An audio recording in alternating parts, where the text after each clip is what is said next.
High বন্ধুরা, আমার রান্নাঘর টুকি কিচেনে সবাইকে স্বাগত জানাই। নতুন একটা দিনে নতুন একটা রেসিপি নিয়ে আমি চলে এসেছি। বন্ধুরা, ভিডিওটা প্রথম থেকে শেষ পর্যন্ত দেখার অনুরোধ রইল।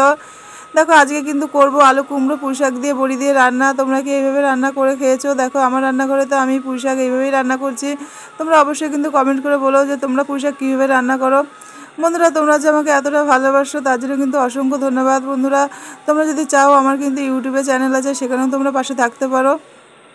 দেখো, আমি এখানে কিন্তু কড়াইতে 5 ফোড়ন, একটু রাঁধুনি আর শুকনো লঙ্কা ফোড়ন দিয়ে দিয়েছিলাম। তারপর কিন্তু আলু কুমড়োটা দিয়ে একটু ভাজা ভাজা হলে পুঁইশাকগুলো দিয়ে নাড়াচাড়া করে কিন্তু আমি একটু ঢাকা দিয়ে দিয়েছিলাম। তারপর দেখো, ঢাকনা খুলে যে ভেজে রাখা বড়িগুলো দিয়ে আমি কিন্তু হালকা হালকা একটু নাড়াচাড়া করে নেবো। তারপরে দেখো বন্ধুরা, এখানে কিন্তু একটু গরম জল দেবো। গরম জল দেওয়ার পর আবার একটু ঢাকা দিয়ে দেবো। ঢাকনাটা খুলে তারপরে আমি একটা মশলা করে রেখেছিলাম, সেই মশলাটা দিয়ে একটু চিনি দিয়ে কিন্তু হালকা হালকা নাড়াচাড়া করবো।